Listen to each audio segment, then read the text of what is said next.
everybody, welcome to this week's episode of Kids Church Online. Pam is here with me. Aren't you excited, Pam? I'm very excited. What's happening tomorrow? We are having the Spring Day.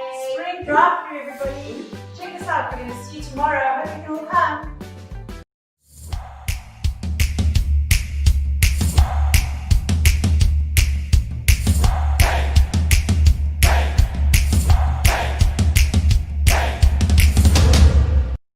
Today is a really happy day. We're calling today Ice Cream Sunday. And with me today in the studio are some kids, 4 boys who I think they can scream. So when I say Ice Cream Sunday, can you guys scream as loud as you can? Okay? Are you ready? Ice Cream Sunday!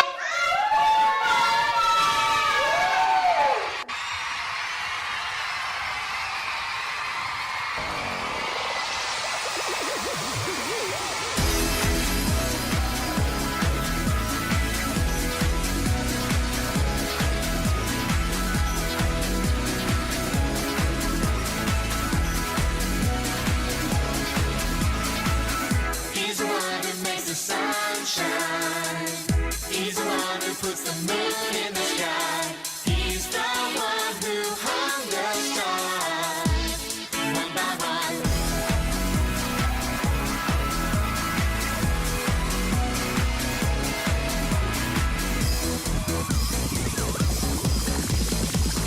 He's the one who makes the birds sing. He's the one who makes your dreams so high. He's the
Hello everyone, for today's game we are going to hear from Pam, or rather not hear, but Pam and Seven are going to act out what they want to do when they are older. Let's see if you guys can guess.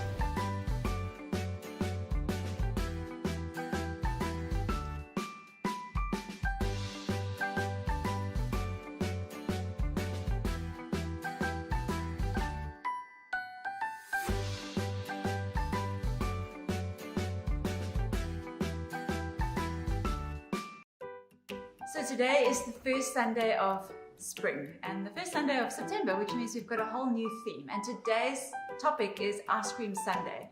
And it's all about how God has a plan for me and a plan for you. So we've got some special guests that are going to help us with some ice cream. So come on guys, you guys can sit at your tables and your chairs.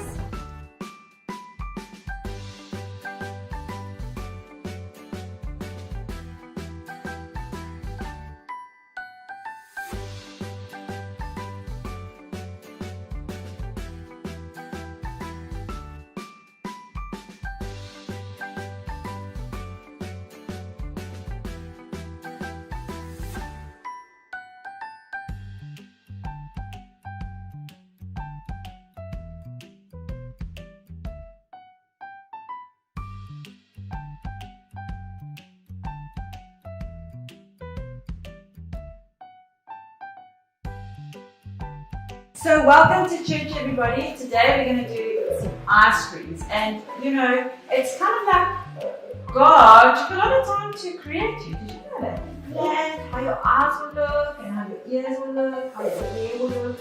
So we are going to create our own ice cream. So you guys can just do it any way you want. Okay, ready, steady, go. It's not a race, but you can do it however you want. You must use all the toppings if you want.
So in today's story, we learn about Joseph and how God had an amazing plan for his life, even though he didn't always understand. I know who's Joseph. He's a miracle child. Joseph. You know the story of Joseph? Yes, because his brothers hated him.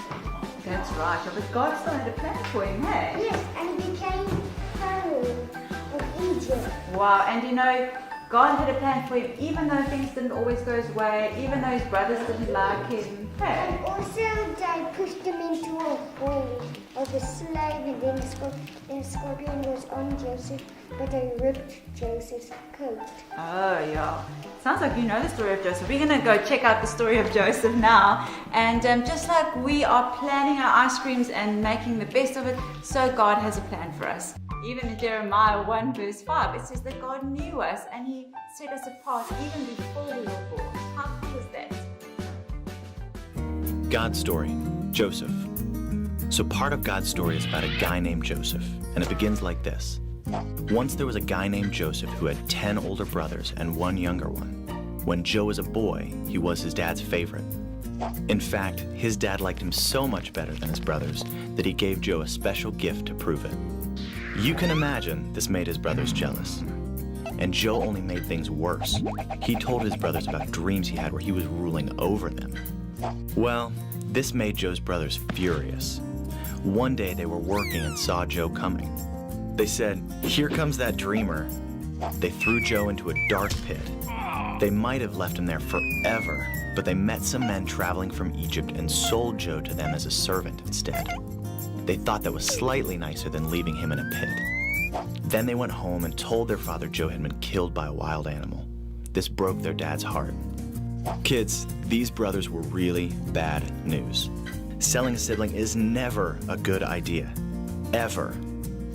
But the Bible says the Lord was with Joe. When Joe was a servant, he worked for a really important rich guy named Potiphar. And Potiphar liked Joe so much, he put him in charge of the whole house. Joe was happy until one day he was blamed for something he didn't do, and Potiphar sent him straight to jail. Well, God was still with Joe, even in prison. The guard decided he liked Joe so much, he put him in charge of all the other prisoners. Then God gave Joe special knowledge about dreams. When two prisoners had dreams, Joe knew what they meant, so he told them. 2 years later, Egypt's ruler called Pharaoh had a dream, and nobody knew what it meant. But by now, one of the two prisoners Joe had helped was out of jail and working for Pharaoh. He told Pharaoh about Joe, and God helped Joe figure out what Pharaoh's dream meant. But Pharaoh's dream was really more of a nightmare. It meant that everybody in Egypt would have food for 7 years, then be hungry for 7 years. Joe told Pharaoh the only way to survive was to store food during the 7 good years. Well, Pharaoh thought Joe's idea was brilliant. He put him in charge. During the 7 hungry years, nobody could eat without getting food from Joe. He was like a human vending machine. Well, remember how Joe had 11 brothers? Like everybody else, they had to get food from Joe. And when they came, they didn't even recognize their brother. But Joe knew who they were. He secretly tested them to see if they changed. After all, they did throw him in a pit and sell him. Finally, he couldn't hide who he was from his brothers anymore. He told everyone to leave the room because he was about to cry. After sobbing for a few minutes, he told them, "I'm your brother Joseph. I'm the one you sold." The brothers couldn't believe it. They had hurt Joe, but God had taken care of him during the good times and the bad. Even with everything they had done to Joe, he forgave them because he was willing to follow God, even when it was hard. Joe told them, "You planned to harm me, but God planned it for good." And God used Joe to save many lives, including the family that was part of God's special rescue plan. And that's the story of Joseph. So in case you missed it, here's the quick version. Joe was his dad's favorite. His brothers sold him. Potiphar put Joe in charge. Joe was sent to jail. The guard put Joe in charge. Pharaoh had a bad dream. Joe told him what it meant. Pharaoh put Joe in charge. Joe's brothers had to come to him for food. Joe forgave them. This was part of God's rescue plan. And that's a part of God's story. So this year so far has been quite interesting. I'm sure most of our plans or some of our plans haven't quite gone according to plan. So we're going to hear from some kids and moms and leaders just how lockdown, the pandemic, how that has changed our plans a little bit. I think we had difficulty with not going to visit our friends, especially Cherise and Connor over there. We missed them a lot.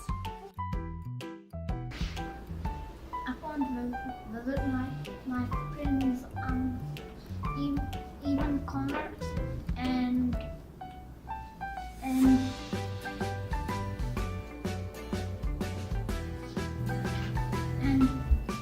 lucky me that I live in a townhouse so that I can play with friends. About couldn't see my friends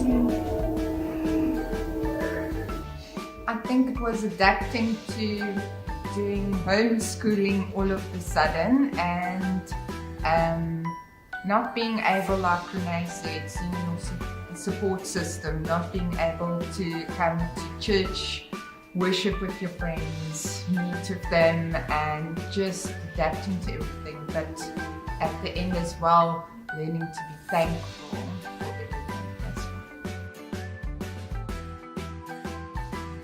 well. Adjustment for birthday parties, our second ones. We had 3 of our birthdays in lockdown, 2 birthdays. Lockdown party. Lockdown parties. So that was a big adjustment. And gym for me. I couldn't go to gym. Nathan, what was hard about the last 3 months? Golf. What's it? Golf. Cool. Good, I can play golf. Yeah. Mine was family and friends gathering. We just seeing our families and our close friends. Grayson, what do you want to say today? Do you want to wave? Bye-bye. Thanks for joining us today. We hope you guys had as much fun as we did. We're really looking forward to seeing you all tomorrow. Remember, from 10 to 11 at church. And remember, our activities will be downloaded on our Facebook page in just a moment. Arthur here has a very special prayer for us. So let's close our eyes and pray.